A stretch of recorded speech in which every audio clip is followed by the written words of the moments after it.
This is Wayne Madsen with the Wayne Madsen Report, and joining me tonight is Nick Bryant, author of the Franklin Scandle. And Nick, before the break, you were talking about the investigator who was killed in a plane crash and many suspicious deaths, including Craig Spence himself, one of the key people in this whole episode, the guy that was bringing those underage pages into the Reagan and Bush White House. But as you said, there were many of these suspicious deaths. The Franklin Scandle is a necropolis, and a veritable necropolis. And every chapter, 2 or 3 homicides. I discuss 2 or 3 homicides. Right. Wayne? Right. Yes. Can you hear me? Yeah, I can hear you. Yeah. I was thinking we might have gotten cut off again. Well, and then we can get. I want to talk about that too. The whole issue of how this whole story has been suppressed by the major media. I've got a couple more clips from what happened in the early '80s, but by and large, this stuff was eventually swept under the carpet, as was the most recent case involving Foley and a whole bunch of other members of the House and the Senate, including Speaker of the House, Dennis Hastert. But Craig Spence certainly was a key player. He supposedly committed suicide, right, wearing a tuxedo? In Boston, yes. The death of Craig Spence is very, very strange. He was wearing a tuxedo. He took an overdose of pills. There was a newspaper clipping by his side that talked about talking about how CIA agents shouldn't have to be subpoenaed to testify before government agencies. His death is very strange. I don't know. I talk about Spence in my book. There's a whole chapter that's dedicated to the Washington, D.C. facet. And Spence was truly a mystery man. I mean, he came out of nowhere. No one really knew his background. He said that he was a Boston Brahmin, but most likely he was a middle-class or lower-middle-class kid from upstate New York. And he was like on a skyrocket. He just went straight up. As soon as he was in Japan for a while after his ABC stint. We don't really know what he did in Japan. All we know is that he was a quote-unquote stringer for a radio, a freelance radio announcer or whatever. But then all of a sudden he moves to Washington, D.C., and he's got this mansion, and he's throwing these wild parties, and he basically has a phone to Mount Olympus. I mean, the guy can get anybody on the phone. Right. Truly staggering connections. Now, at the end, he was HIV positive in 1990, which at that point was pretty much a death sentence. And he was doing a lot of cocaine. I think he was a loose cannon. I don't know whether, his suicide was very strange, but I don't know whether there was so much pressure put on him to kill himself, or he just was cut off from all his wealth and privilege, and he offed himself. It's difficult to know, but his death was also very, very strange. So we had the investigator for the Senate in Nebraska. His plane blows up or comes down over Illinois. Spence decides to off himself while wearing his tux. And Colby's found floating near his home on the Chesapeake Bay. So I would say that, knowing the CIA's track record in these types of deaths, because certainly Colby wasn't the only CIA person affiliated with the agency whose body was found in the Chesapeake Bay. I think of the Chesapeake Bay sort of as the Jersey Pine Barrens, where they used to find the mafia guys buried out there, and of course anybody that knows about toxicology and autopsies knows that the minute a body's in the water for any length of time, the toxicology results are often skewed, and the autopsy as well. So the Bay is certainly a favorite place. And plane crashes, I mean, our recent history is replete with those. Many of them linked to the CIA. I think obviously, with what these people knew, they absolutely were threatening some of the biggest politicians in the country. Oh, had the Franklin Scandle blown up, it would have been the end of politics as we know it in America. Right. It would have shown that a number of our leaders were, in fact, pedophiles, and it also would have shown that there's a checks and balance system in place within our body politic, which is blackmail. I mean, Spence was blackmailing people at his house. There's several sources in my book, and I discuss them, that talk about the blackmail equipment in Spence's house. And that's where a lot of the pedophilic parties went down, was in Spence's house.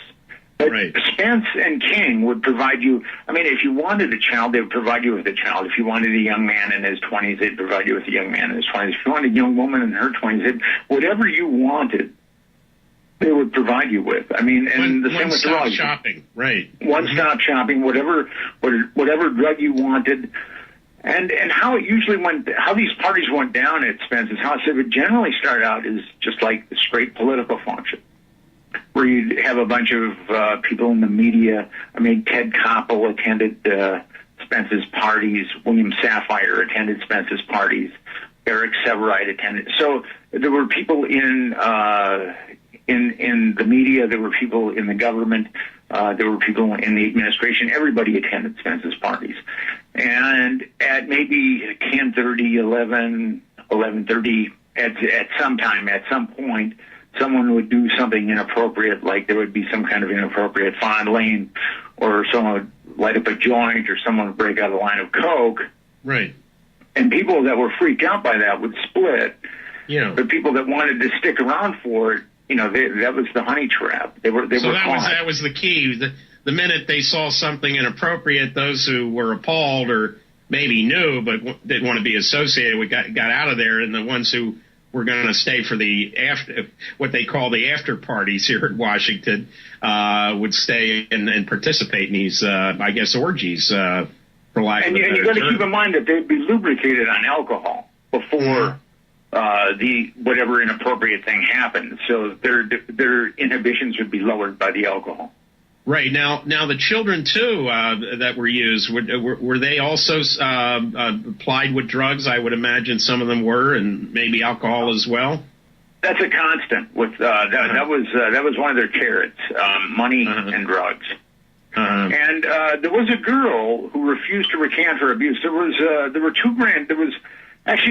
three grand juries that were used to cover up this pedophile network that I discuss in my book. There was a grand jury in Washington, D.C., and then there was a state grand jury and a federal grand jury in Nebraska. And they came to the conclusion that there was no pedophile network. Now, there was a girl who was abused, who was a victim, who refused to recant her abuse. She was quite remarkable. Her name was Alicia Owen. And she refused to recant her abuse. So she was indicted on 8 counts of perjury by the federal grand jury, and she was indicted on 8 counts of perjury by the state grand jury. She was looking at over 200 years for perjury. I mean, and she was a 21-year-old kid. Yeah. I mean, it's like she committed some heinous act of treason. I mean, it's just mind-boggling. But anyway, she was found guilty, and she was sentenced between 9 and 15 years in prison.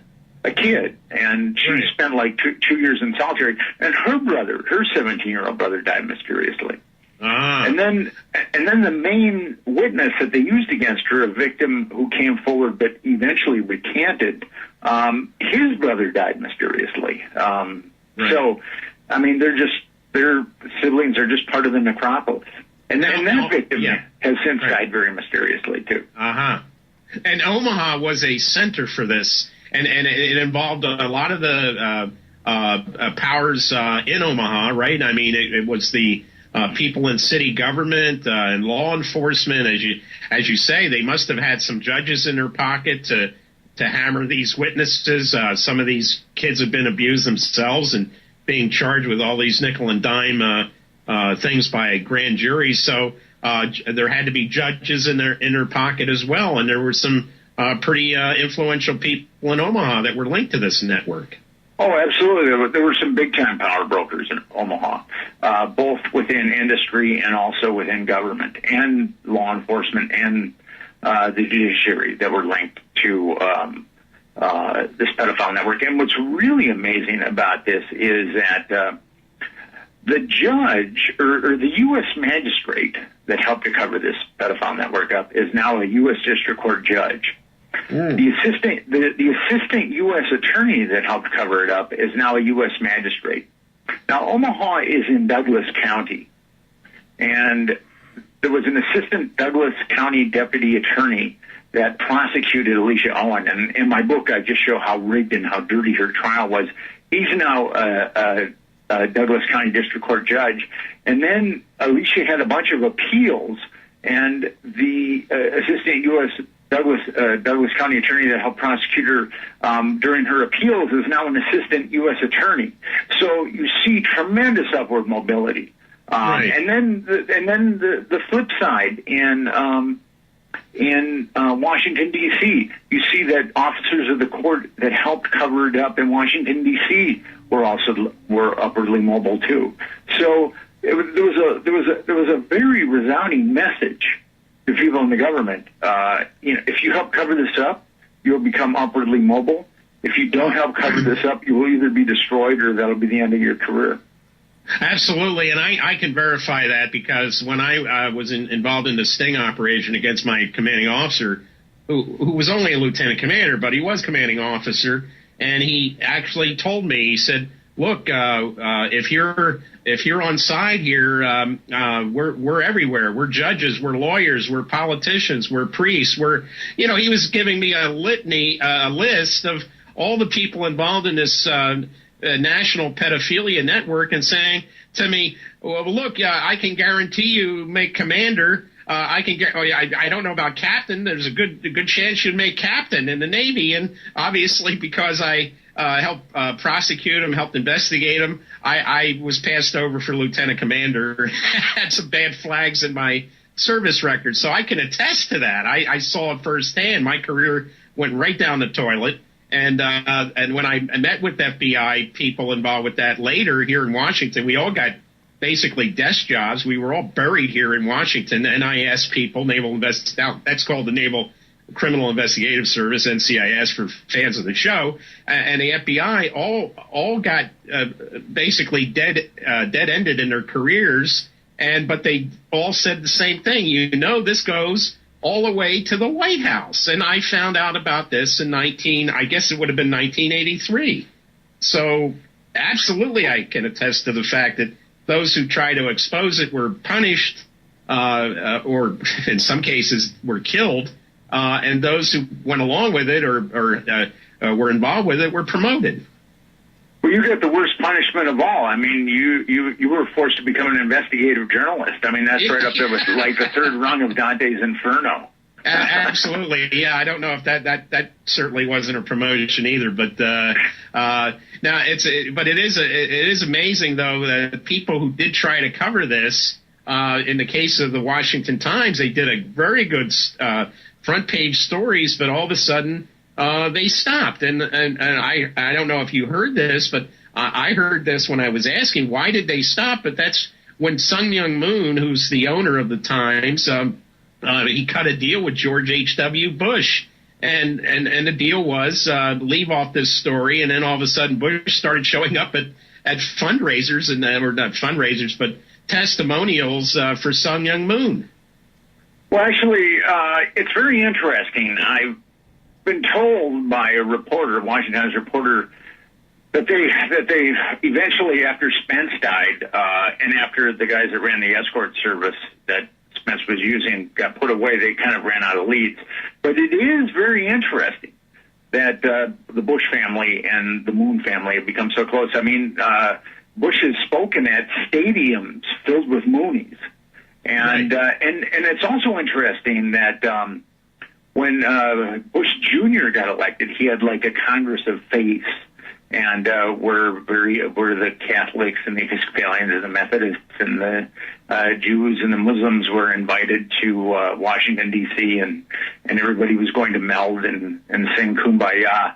But the keynote speaker at the Congress of Faith was Sun Myung Moon. A lot of the fundamentalist Christians weren't real hip on that. And we have to remember that Moon did time in jail for like tax evasion and some other credit card fraud. So this deal was cut after, of course, he got out of prison. But he probably got the message. I'm certainly not a big fan of Moon, but it sounds to me like they pretty much put the pressure on Moon for those front page headlines in the Washington Times, which even Barbara Bush was asked about, and she says, "How am I supposed to know everything that goes on in the White House?" And my thought is, well, you're just the first lady and you live there, So she kind of brushed the whole thing off herself. Yeah, I mean, doesn't it bother you that there are hustlers wandering through the White House in the middle of the night? Yeah. Yeah. What's really interesting about that, the guy that was providing escorts to King and Spence, his name was Henry Vincent, and his story is pretty interesting. He was an undertaker from rural West Virginia, who came to Washington D.C. to seek his mortuary fame and fortune. Right. And what happened there was he met some the gay version of Chippendale dancers, and they told him that they would like to work for an escort service that treated them fairly, and he wasn't really fond of being a mortician at this point. So what he did, it was quite brilliant. He bought, generally, escort services are fly-by-night operations, and they don't pay their phone bill. Right. So what he did is he called up the phone company, and he paid for all these numbers that these guys had reneged paying the bill on. So he ended up with half the phone numbers of escorts in the D.C. phone book. So that's how he started. But it's kind of interesting. I mean, he was just he was a small town guy. Oh, hold on, Nick. Very nice. We got a break here, but we'll come back and talk about Mr. Vincent and the mortuary business and pedophilia right after this short break.